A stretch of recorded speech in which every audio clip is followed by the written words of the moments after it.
بسم الله الرحمن الرحيم الحمد لله رب العالمين الحمد لله الذي هدانا لهذا وما كنا لنهتدي لولا أن هدانا الله. محترم بزرگوں دوستوں عزیز سے بھائیوں، زندگی اللہ تعالیٰ کی بہت بڑی نعمت اور عطا ہے، اور اللہ تعالیٰ کی دی ہوئی ایک امانت ہے، اور ایک دن آئے گا کہ یہ زندگی ختم ہو جائے گی۔ اللہ تعالیٰ نے زندگی آخرت کی زندگی کی تیاری کے لیے عطا فرمائی۔ ہم سب کے لیے اصل جہان آخرت کا جہان ہے۔ دنیا میں انسان جتنا چاہے دنیا کے اسباب سے، دنیا کے وسائل سے دل لگا لے، بہرحال اس کو چھوڑ کر چلا جائے۔ اسباب وسائل میں کچھ اپنے پاس میں ہمیشہ نہیں رہے۔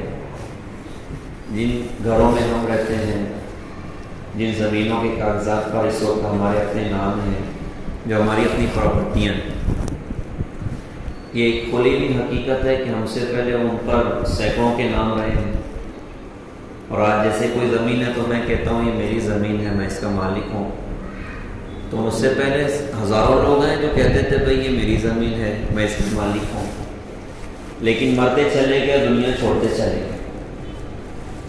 تو دنیا میں ہمیشہ کوئی بھی نہیں رہ سکتا۔ یہ زندگی اللہ پاک نے ایک نعمت عطا فرمائی، اور نادان انسان وہ ہے جو اپنی زندگی کو ضائع کرتا ہے، برباد کرتا ہے۔ اور بہت بڑی نادانی کی بات یہ ہے کہ انسان جو ہے وہ ایک دم سے اپنی زندگی کو ختم کر دے، جس سے آج کل خودکشیاں چل رہی ہیں کہ لوگ جو ہے وہ سوسائڈ کر لیتے ہیں۔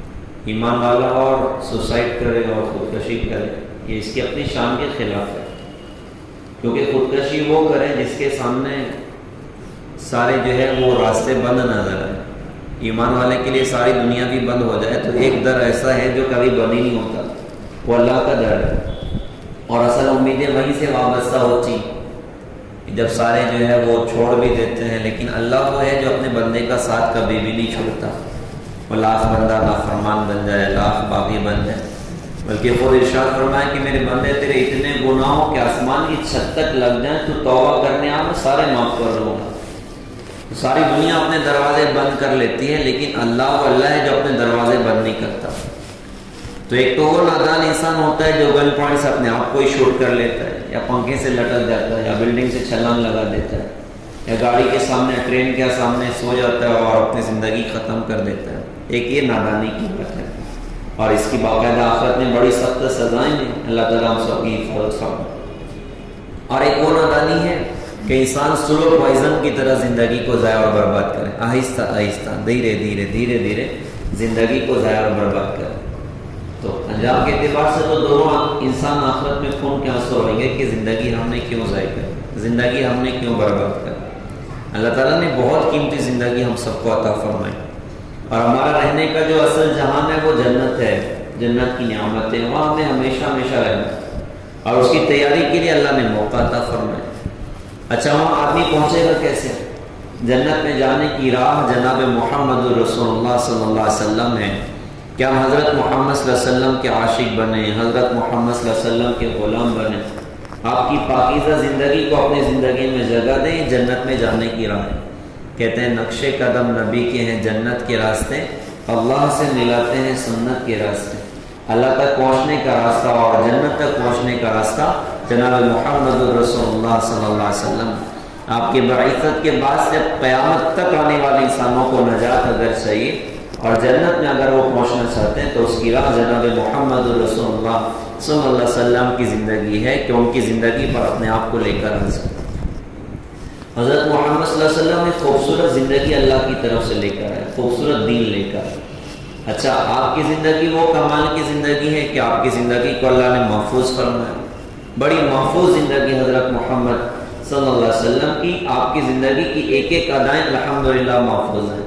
آپ کی زندگی کی ساری آپ دیکھتے کیسے تھے، بولتے کیسے تھے، چلتے کیسے تھے، ہنستے کیسے تھے، جب مسکراتے تو چہرہ کیسا ہوتا، جب ناراض ہوتے تو چہرہ کیسا ہوتا، وہ ایک ایک ادا حضرت محمد صلی اللہ علیہ وسلم کی سیرت کی کتابوں میں لکھی۔ تو اللہ نے حضرت کی پوری زندگی کو محفوظ فرمایا۔ حضرت جو اللہ پاک کی طرف سے دین لے کر آئے اس میں دو بڑی بڑی باتیں ہمیں ملتی۔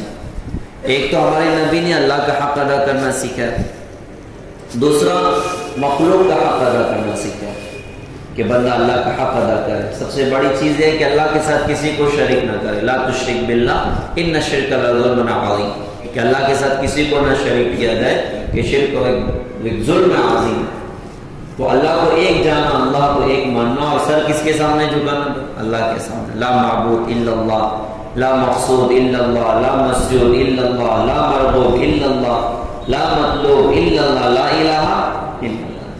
کوئی اس قابل ہے جس کے سامنے سر جھکایا جائے؟ تو بس ایک اللہ کی ذات ہے، اللہ کے علاوہ کوئی اس قابل نہیں کہ اس کے سامنے اپنے سر کو جھکایا جائے.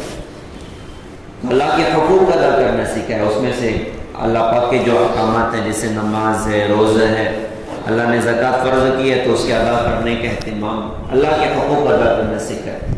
اور دوسری طرف چونکہ ہم انسان ہیں اور ہمارے ساتھ بہت سارے لوگوں کے تعلقات ہوتے ہیں، تو جناب محمد رسول اللہ صلی اللہ علیہ وسلم نے اپنی پوری امت کو بندوں کا حق ادا کرنا سیکھا ہے کہ ہم بندوں کا حق ادا کریں. اور حدیث میں آتا ہے کہ قیامت کے میدان میں کوٹ لگے گی نا، تو اس میں ایک کوٹ تو ہوگی بندے اور اللہ کے حقوق کے معاملات میں. کوئی اللہ کا جو حق تھا اور بندے ہیں، اللہ کے حقوق کے کوٹ لگے.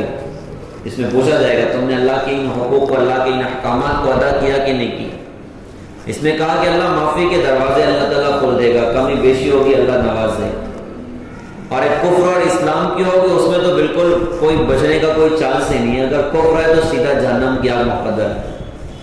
اور ایک کورٹ بندوں کے معاملات کی ہوگی کہ بھائی بندوں کا سلوک بندوں کے ساتھ کیسا تھا، تو اس میں اللہ تعالیٰ انصاف کا معاملہ فرمائے. یہاں تک کہ روایتوں میں آتا ہے کہ ایک سینگ والی بکری نے بے سینگ والی بکری کو مارا ہوگا، اللہ تعالیٰ دونوں کو زندہ کرے گا اور بے سینگ والی بکری کو سینگ عطا کرے گا اور انصاف کا فیصلہ ہوگا. وہ مارے گی، اس کا حساب برابر سرابر. اللہ فرمائیں گے کہ تم مٹی ہو جاؤ، ختم ہو جائے. اس منظر کو دیکھ کر مجرم آدمی کہیں گے کہ کاش ہم بھی مٹی ہو جاتے، کاش ہم بھی ختم ہو جائے. تو بندوں کے معاملات میں اللہ تعالیٰ انصاف کا فیصلہ کرے گا. اس لیے اللہ کے نبی حضور پاک صلی اللہ علیہ وسلم نے ایک موقع پر صحابہ سے پوچھا، بتاؤ میری امت کا فقیر کون ہے؟ تو صحابہ نے کہا کہ حضرت ہم تو فقیر اسے سمجھتے جس کے پاس پیسے نہ ہو. آپ نے فرمایا کہ نہیں، میری امت کا فقیر وہ ہے جو قیامت کے میدان میں پہاڑوں کے برابر نکلے لے کر آئے، لیکن دنیا میں کسی کو مارا ہوگا، کسی کو گالی دی ہوگی، کسی کی غیبت کی ہوگی، کسی کا حق دبایا ہوگا. یہ سارے آ جائیں گے قیامت کے میدان میں اور اللہ کی بارگاہ میں مطالبے کریں گے. تو اللہ ان کے مطالبات پر اس کی نیکیاں اٹھا اٹھا کے ان کے نام اعمال میں داخل کرے، اور نیکیاں ساری ہوتے ہوتے ساری ختم ہوں گی اور مطالبے والے پڑے ہوں گے. اب مطالبے والوں کے گناہ اس کے سر پر ڈالے جائیں گے. یہ پہاڑوں کے برابر نیکی لے کر آیا تھا، لیکن اب پہاڑوں کے برابر گناہ لے کے جہنم کی آگ کا ایندھن بنے گا. حضور نے فرمایا یہ میری امت کا فقیر ہے. تو اللہ پاک قیامت کے میدان میں انصاف کا فیصلہ کرے گا بندوں کے حقوق کے معاملات میں.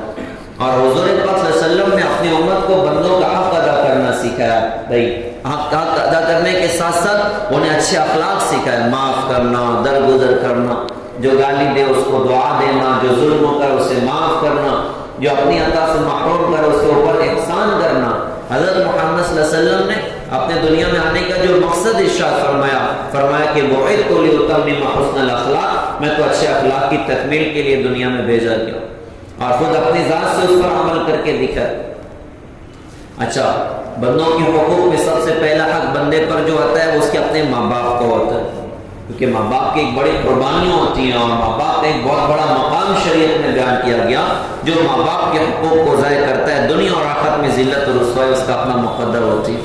اور جو ماں باپ کی خدمت کر لے، ان کے حقوق ادا کرے، دنیا اور آخرت کی مالداری اور خوشیاں اور خیر اس کا اپنا مقدر ہو جاتی ہے.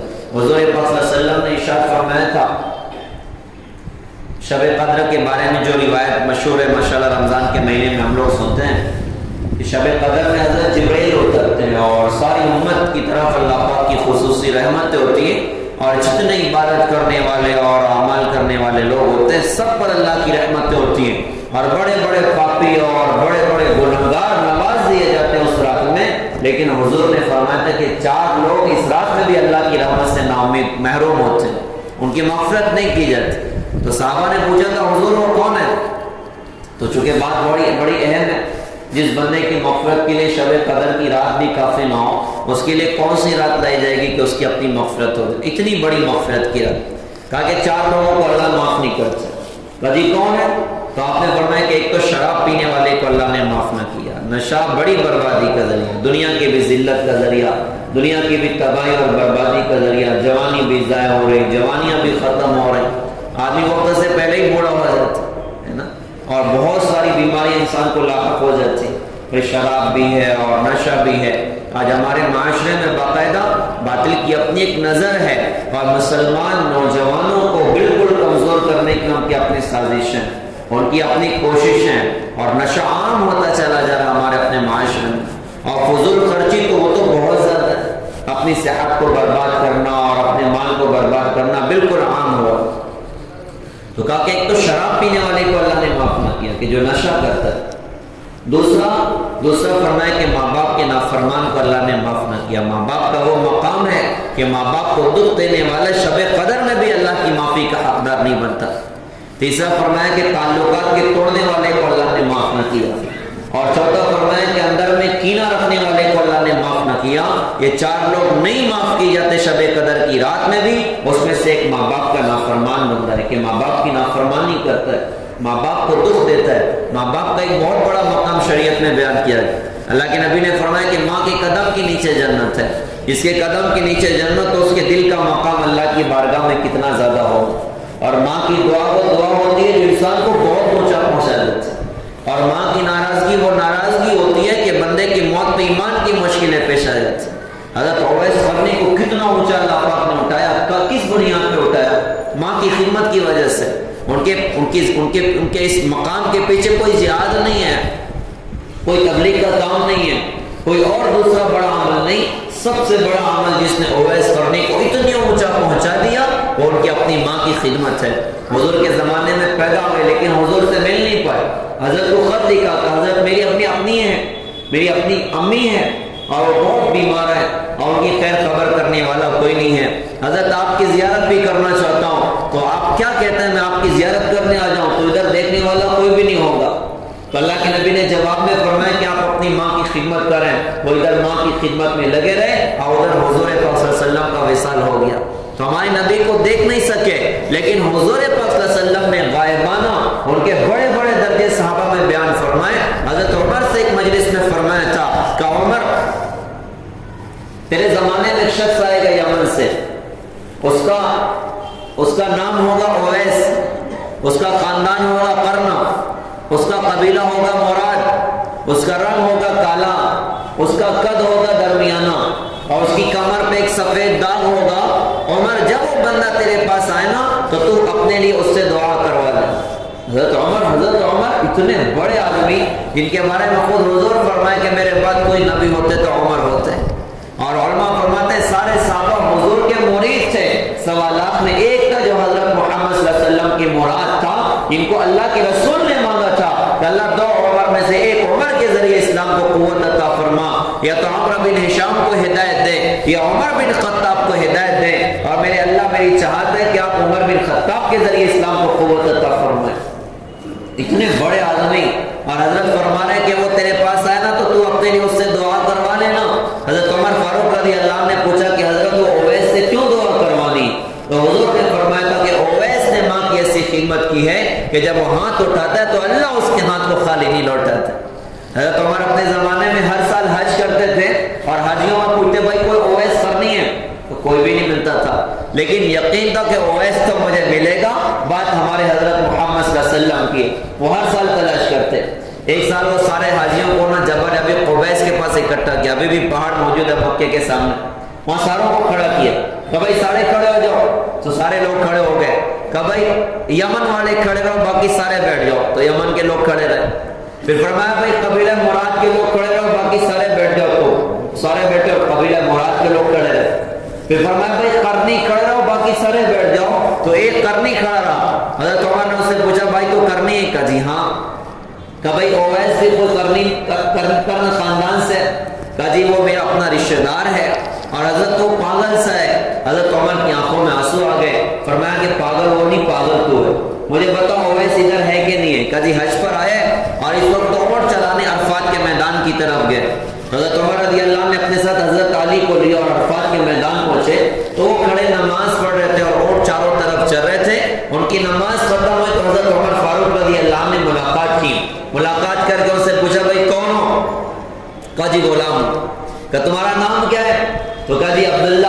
اللہ کا بندہ. وہ حضرت عمر کو پہچان نہیں پائے تھے, لیکن حضرت عمر کو پہچان رہے تھے. کہا بھائی کون ہو, کیا نام ہے؟ کہا جی میرا نام عبداللہ ہے. جو اللہ کے مخلص بندے ہوتے ہیں نا, وہ اپنے نام کو بھی چھپانے کی کوشش نہیں کر رہے ہوتے ہیں. بھائی کوئی واہوائی ہمیں نہیں چاہیے, ہمیں کوئی بڑائی نہیں چاہیے, اپنا نام بھی چھپا رہے ہوتے ہیں.